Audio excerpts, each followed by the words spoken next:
17절 말씀입니다. 야고보서 2장 14절부터 17절 말씀 같이 한 목소리로 봉독하시겠습니다. 내 형제들아, 만일 사람이 믿음이 있노라 하고 행함이 없으면 무슨 유익이 있으리요? 그 믿음이 능히 자기를 구원하겠느냐? 만일 형제나 자매가 헐벗고 일용할 양식이 없는데 너희 중에 누구든지 그에게 이르되 평안히 가라, 덥게 하라, 배부르게 하라 하며 그 몸에 쓸 것을 주지 아니하면 무슨 유익이 있으리요? 이와 같이 행함이 없는 믿음은 그 자체가 죽은 것이라. 아멘. 2020년 작년 1월부터 올해 1월까지 한국에서 기독교에 대한 신뢰도를 조사를 했습니다.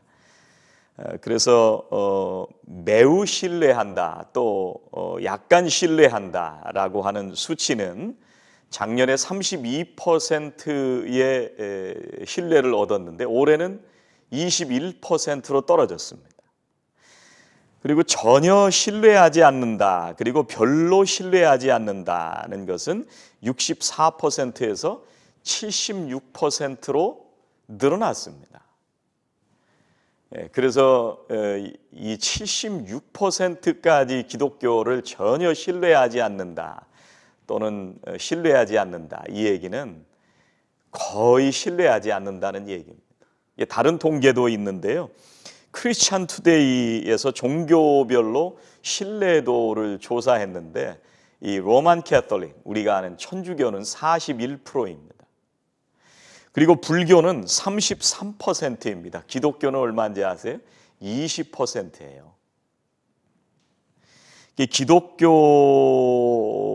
또 우리가 지금 사회적으로 문제가 되고 있는 기독교 유사 종교 내지는 이단들, 신천지와 같은 이단들, 이런 다 일반인들은 잘 모르기 때문에 이게 다 기독교다 이렇게 생각을 하잖아요.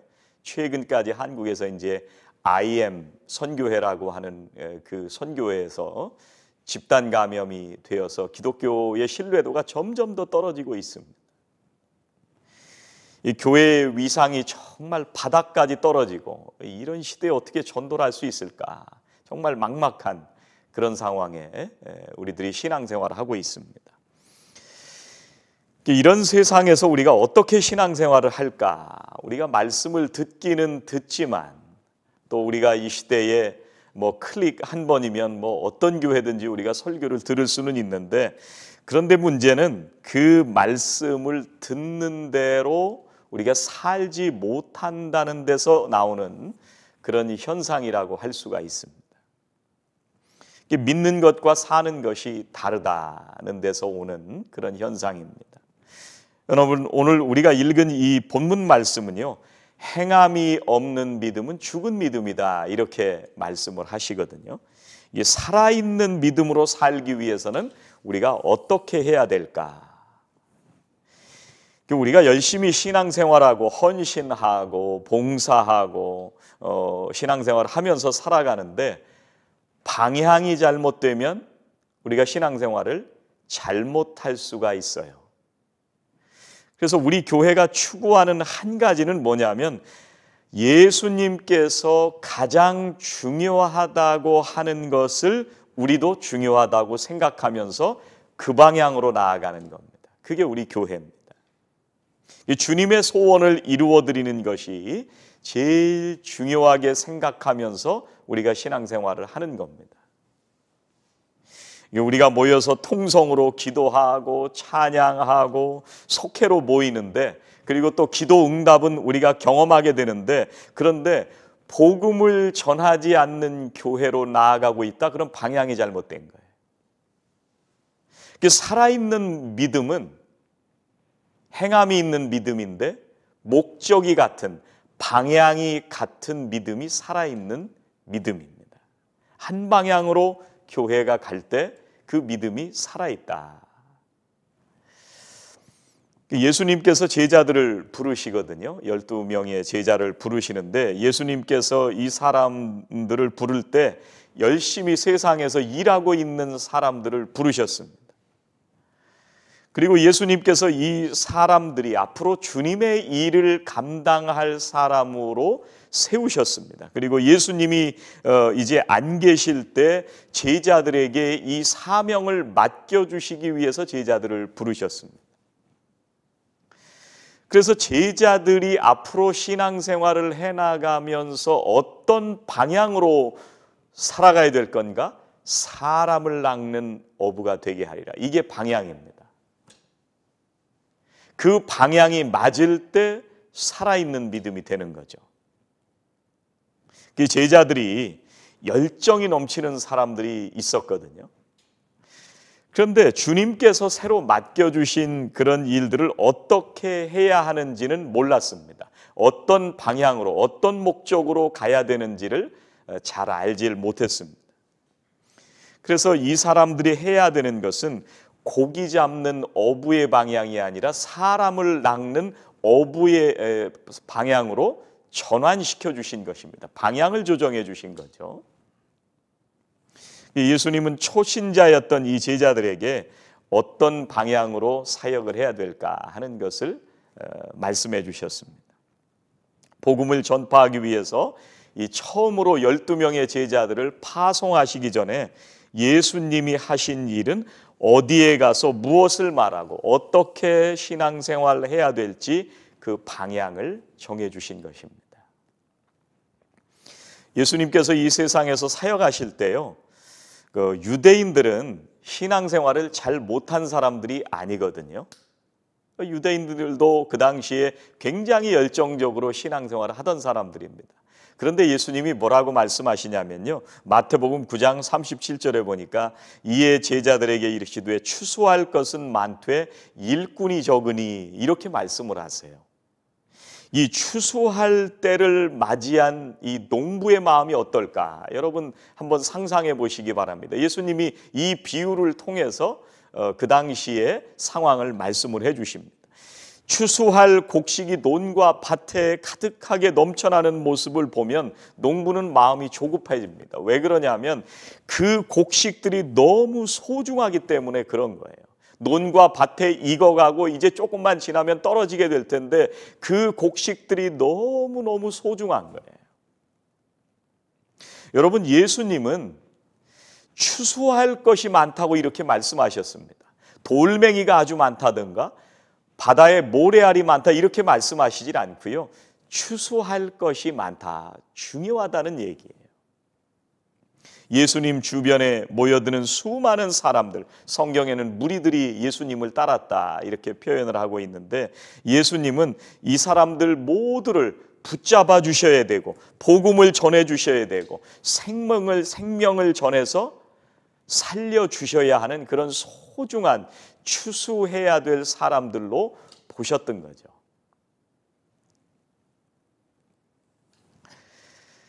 그래서 예수님의 마음을 가진 사람들이 예수님과 같은 방향으로 가게 됩니다. 이 마음을 가진 사람들이 예수님과 같은 사역을 하게 되는 것입니다.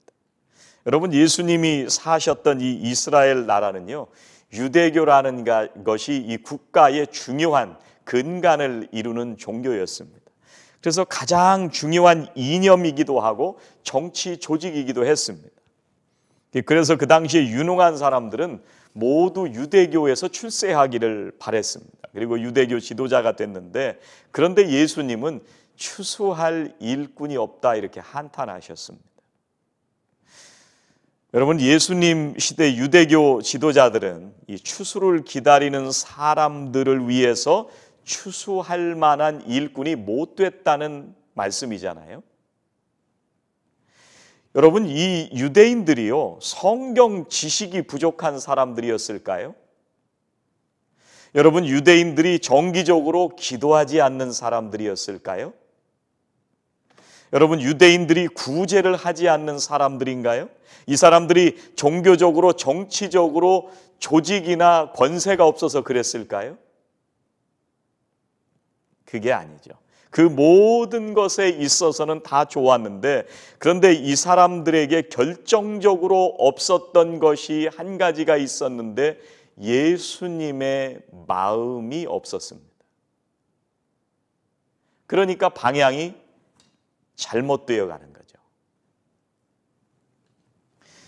예수님께서 필요로 하는 사람은요, 머리가 좋은 사람은 아닙니다. 예수님께서 필요로 하는 사람은 성경 지식이 많은 사람도 아닐 것입니다. 예수님께서 필요로 하는 일꾼은 사회적으로 출세한 사람도 아닙니다. 예수님께서 필요한 사람은 무리들을 바라보면서 추수할 알곡으로 애통하는 마음을 가지고 주님의 마음으로 그들에게 다가갈 수 있는 사람이 필요하셨던 거죠. 그 사람들을 보면서 목자의 마음으로 대할 수 있는 사람, 함께 마음 아파하고 그들과 함께 울어줄 수 있는 사람, 그 마음을 가진 사람이 추수할 일꾼이 필요하신 거죠. 그래서 여러분, 살아있는 믿음이 뭐냐? 믿음이 살아있으면 행함으로 나타나게 되는데, 그 행함으로 나타날 때 예수님의 마음이 그 안에 있으니까 행함으로 나타나게 되는 겁니다.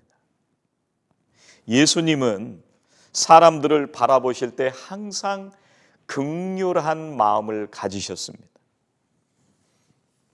예수님은 항상 우리와 똑같은 마음, 우리가 아파할 때 함께 아파하시고 우리가 눈물을 흘릴 때 함께 눈물 흘려주시는, 우리를 긍휼히 여겨주시는 분이 주님이십니다. 여러분, 히브리서 4장 15절에 보니까요, 우리에게 있는 대제사장은 우리의 연약함을 동정하지 못하시리가 아니요 모든 일에 우리와 똑같이 시험을 받으시니로되 죄는 없으시니라. 여러분, 예수님이 우리의 연약함을 동정하지 못하시는 분이 아니다, 우리를 동정하시는 분이라고 할 때, 이 동정한다는 말을 우리말로 들으면요, 그 사람을 바라보면서 쯧쯧쯧, 저 사람 참 안 됐네, 불쌍하게 쳐다보는 그 마음이 동정하는 마음이 아닙니다. 이 성경에서 예수님이 우리의 연약함을 동정해 주신다 할 때의 그 동정이라는 단어가 뭐냐면 sympathize, 그런 말이에요. sympathize. 상대방의 얘기를 들으면서 같이 느끼는 마음이 sympathize, 그런 마음이에요. 여러분, 공감이라고 하는 말이 있고 동감이라고 하는 말이 있습니다.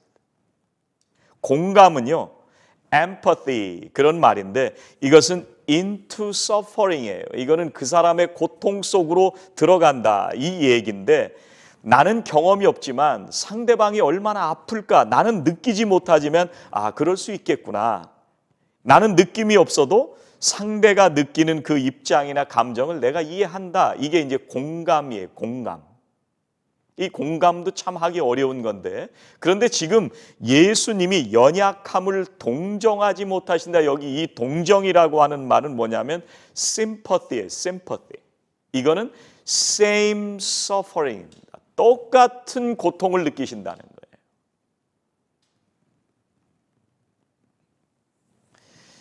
로마서 12장 15절에 보면은요, 즐거워하는 자들로 함께 즐거워하고 우는 자들로 함께 울라, 이렇게 말씀하십니다. 여러분, 우리가 다른 사람들이 어려운 일들을 겪는 것을 보면은요, 우리는 참 안 됐다, 동정하는 것처럼 불쌍하다 생각할 수는 있지만, 같은 마음으로 나도 마음이 아파서 똑같이 울어주기가 쉽지 않습니다. 그런데 주님은 우리의 연약함을 sympathize, 똑같이 느끼시며 함께 눈물 흘려 주신 분이 주님이시라고 말씀하십니다.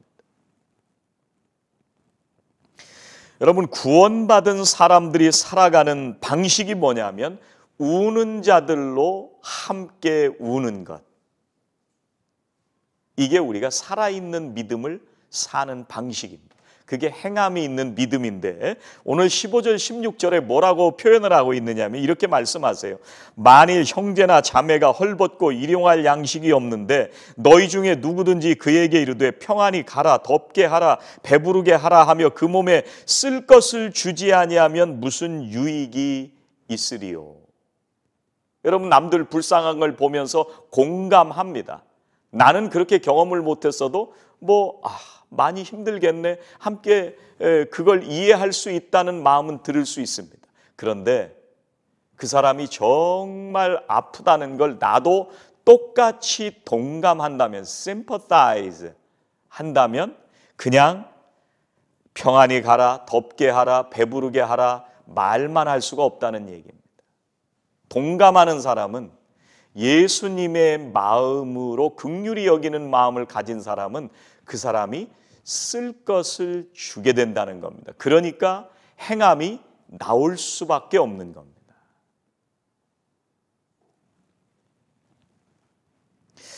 예수님은 함께 우는 그런 마음을 가지신 분이 바로 예수님이십니다. 그러면 제자는 뭐냐?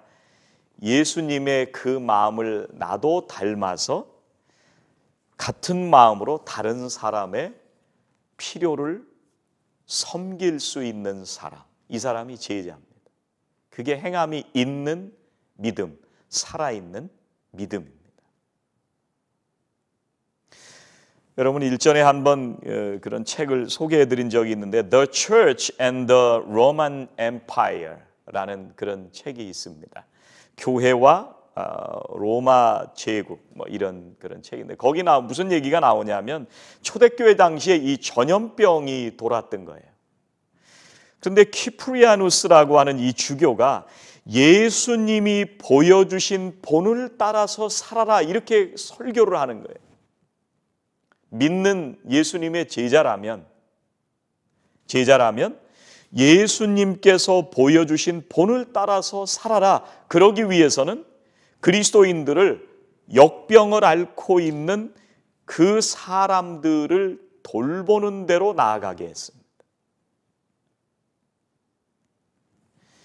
다른 많은 사람들이 가족들조차도 심지어는 다 버리고 독수리 밥이 되고 또 개 밥이 되도록 내버려 두고 도망칠 때, 그런데 기독교인들은 그 사람들의 아픔을 함께 동감하고 그 사람들을 치료하고 돌보아 주었던 사람들이 기독교인들이었습니다.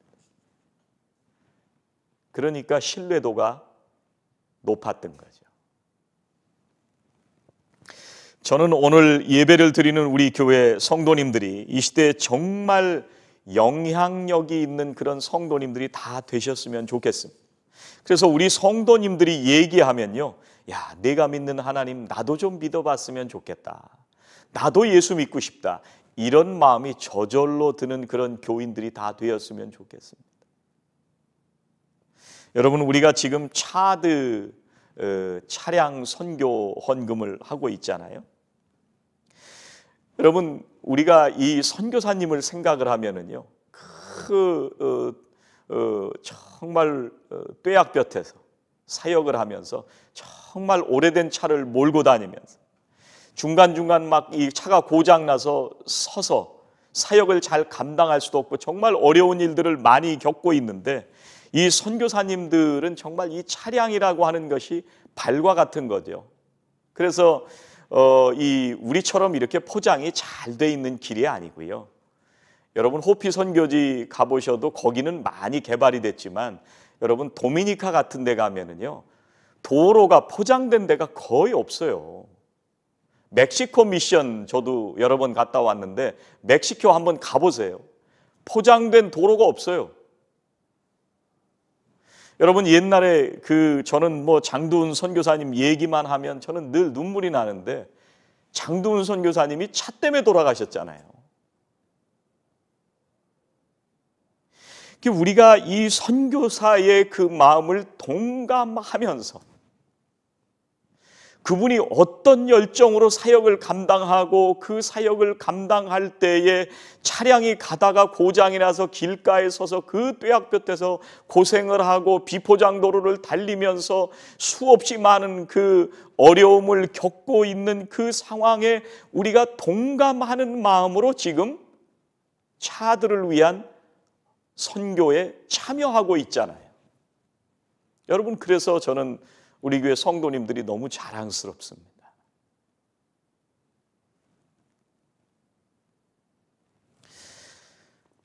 여러분, 행함으로 온전해지는 믿음이라고 하는 것을 오늘 말씀하실 때 누구 예를 들고 있느냐 하면 아브라함 얘기가 뒤에 이제 예로 나오거든요. 아브라함이 이삭을 바치는 얘기입니다. 이 얘기가 이제 어디에 나오냐면 창세기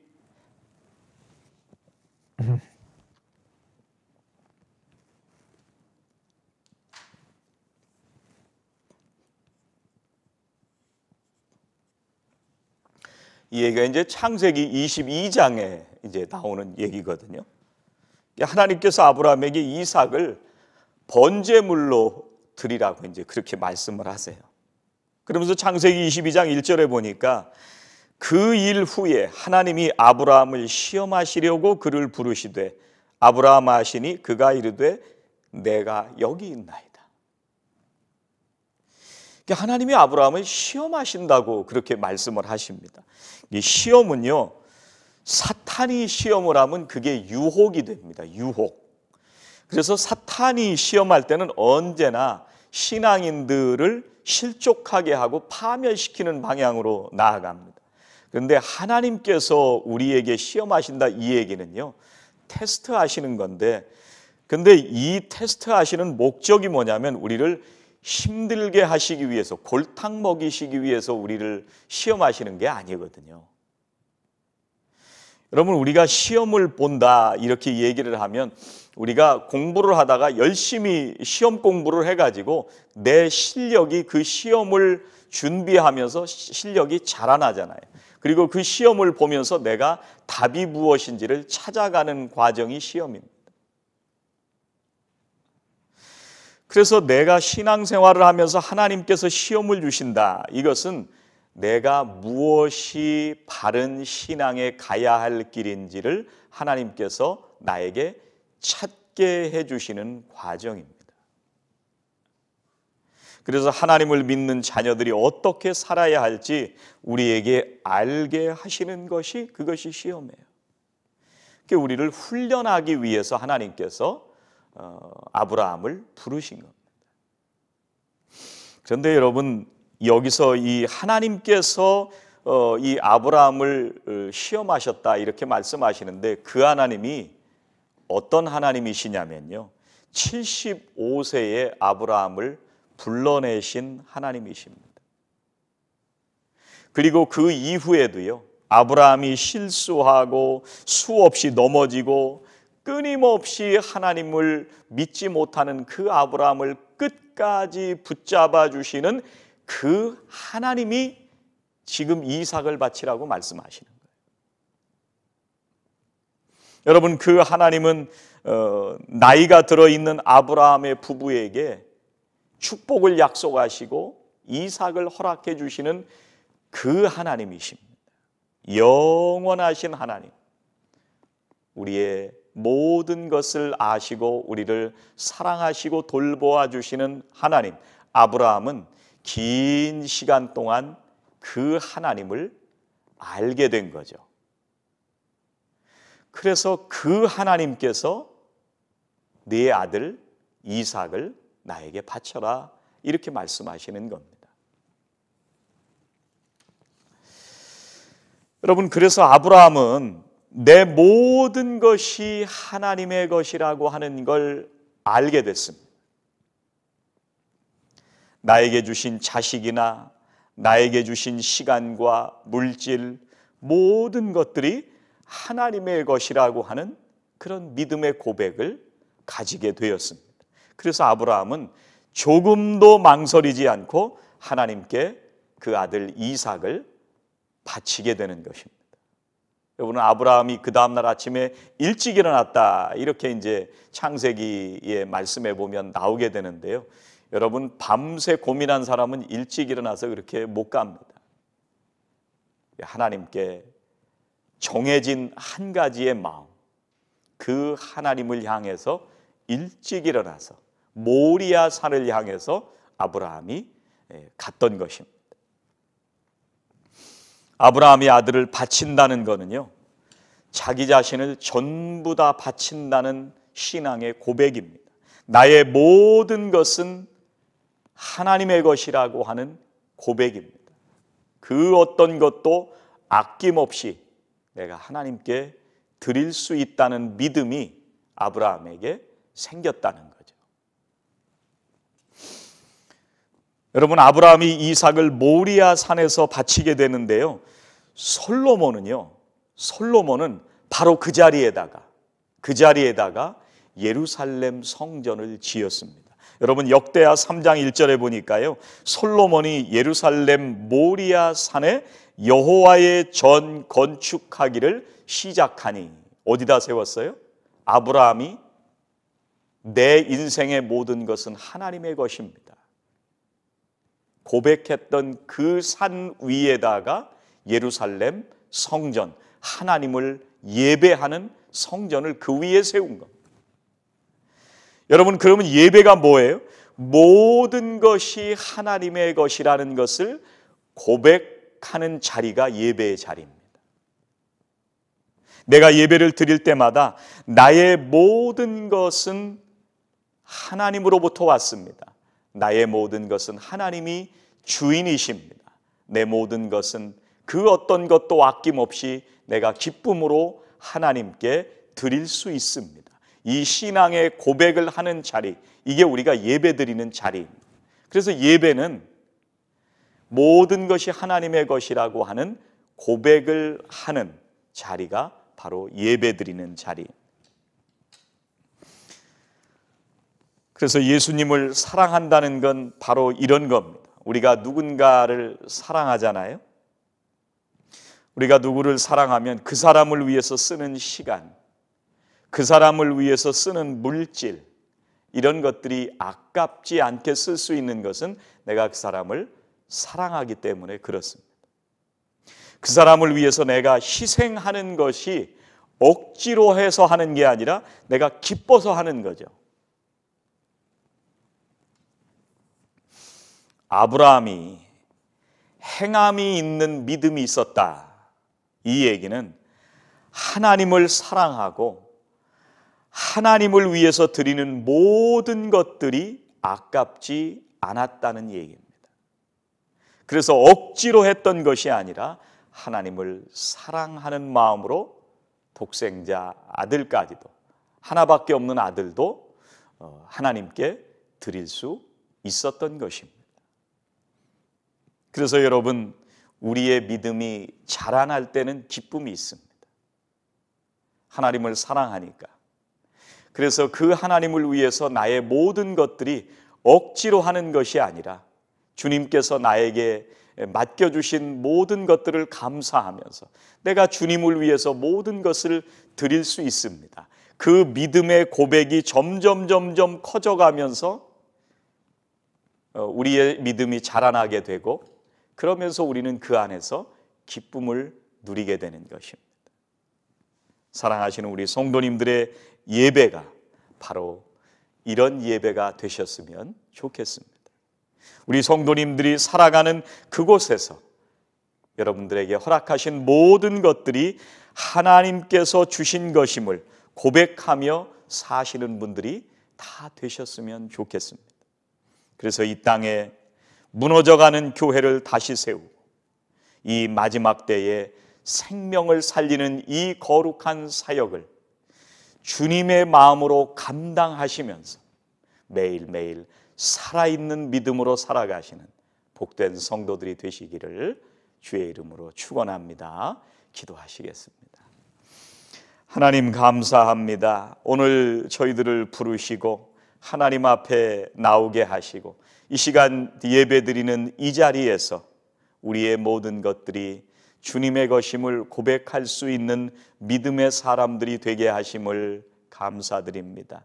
하나님, 사랑하시는 독생자 예수 그리스도를 우리들에게 보내어 주시고 우리의 모든 아픔을 아시고 우리의 모든 고통을 아시고 주님 함께 동감해 주시며 우리의 모든 것들을 인도해 주셨던 그 주님처럼 이제 우리를 세상에 보내시어 살아있는 믿음으로 세상을 변화시키기를 원하실 때에 주님, 이 시간 우리가 세상에 나아가 이제 세상의 많은 영혼들을 주님의 마음으로 품고 그 영혼들을 동감하며 매일매일 주님 맡겨주신 사명 잘 감당하는 저희들 모두가 되게 하여 주시옵소서. 신앙에 대해서 확신이 없는 영혼들에게는 분명한 확신을 허락하여 주시고 이 시간 하나님을 나의 하나님으로 고백하며 이 땅에 무너진 기독교의 신뢰도를 매일매일 높이어가는 거룩한 사명 감당하는 우리 성도님들 다 되게 하여 주시옵소서. 예수님의 이름으로 기도하옵나이다. 아멘.